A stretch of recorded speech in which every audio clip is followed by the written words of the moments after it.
I didn't build the hotel to be loved. I built it to work. That's how I explained the years to myself, permits stacked in manila folders, nights sleeping in a folding chair while inspectors walked through, the rhythm of linen orders and payroll spreadsheets. I learned the building the way you learn a language you don't plan to speak aloud. Quiet fluency. No applause. My parents funded it. That mattered to them more than anything else. They told people it was a family project, which meant they spoke about it like it had always been there. Like the shape of the place was inevitable, not earned. The handover meeting was brief. My brother sat at the table with his phone face down, already bored. My father cleared his throat.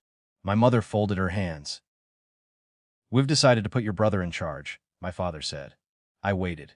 I had learned to wait. My brother looked up then. Not at me, past me. "You don't deserve it," he said as if naming a fact. I nodded, not agreement. Acknowledgement. I stood, pushed my chair in, and left without asking what they meant by "after deserve."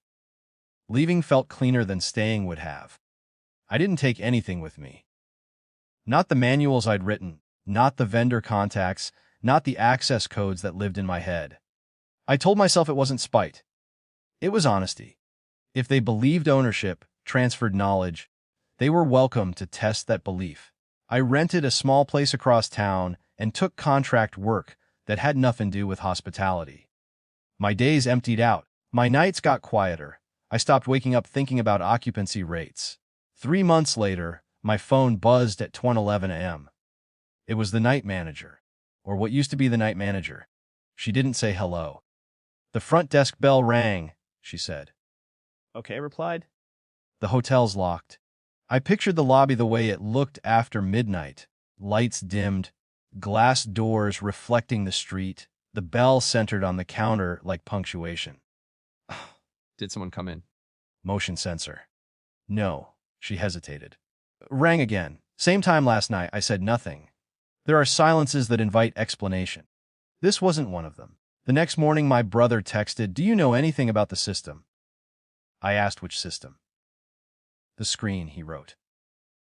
"Have the one at the desk." That screen was my compromise. A custom interface tied to occupancy, access logs, and a few automated messages for late arrivals. It had been overkill, my parents said. Too clever. "What does it say?" I asked. He sent a photo. On the dark glass in a small, neutral font, one line, "Guel Comba K, Sista R." I stared at it longer than I needed to. The message wasn't a greeting. It was a conditional response, trigger when certain parameters aligned. It didn't know me. It recognized patterns. I didn't touch anything, I wrote back, which was true. The bell rang every night after that. Same minute, same message. Technicians came. They ran diagnostics. They replaced the bell. They blamed dust, then wiring, then coincidence. Staff started whispering, not about ghosts, about neglect. The little things slipping, the delayed maintenance requests, the uneven housekeeping schedules, the vendor invoices paid late. A building notices when the person who listens leaves. An outside consultant was brought in. She called me, careful and professional. "You designed the operational flow," she said. "Did you embed any fail-safes?" I thought about the choices I'd made. Redundancy. Checks that surfaced absence. Systems that flagged when no one acknowledged alerts. I had believed in visibility, not control. "It adapts," I said, to attention. There was a pause on the line. "That's not very specific. It wasn't meant to be," I replied. The call from my parents came next. My mother's voice was thin. "Can you come by? Just to look." I drove there in daylight.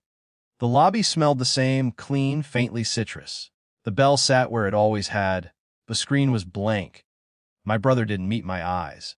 "Can you turn it off?" he asked. "I can," I said. "But you should know why it's happening." He shrugged. "It's scaring people. It's measuring," I said. "No one's responding to late night exceptions. The system escalates until it's acknowledged." "By you," he said. "Someone," I corrected. It learned my name because I answered. My parents watched us from the sitting area. No one apologized, no one explained. The power in the room had shifted without noise, and they felt it. I turned the screen off. The lobby went quiet. The consultant sent her report a week later. structural dependencies, knowledge gaps, risk, the kind of language that moves boards and budgets. Authority didn't roar in, it signed its name. They asked if I would consult. Short term. Paid. Defined. I thought about it. Not because I wanted the hotel back. Because I wanted to be sure my answer belonged to me. No, I said. What if we... My mother began. I'm done, I said gently. With inherited validation. They didn't understand the phrase. That was okay. The bell stopped ringing. The hotel stabilized, eventually, in a quieter way. I heard things secondhand, policies rewritten, staff replaced, margins narrowed. A place can survive without you. It just won't remember you kindly. I kept my life small and exact. I worked on systems that valued clarity. When I slept through the night. Sometimes I drive past the hotel. The glass reflects the street the same way it always did. The bell is still there. The screen stays dark. Power doesn't always announce itself. Sometimes it waits, patient and literal, until someone notices what's missing. I did. And then I left.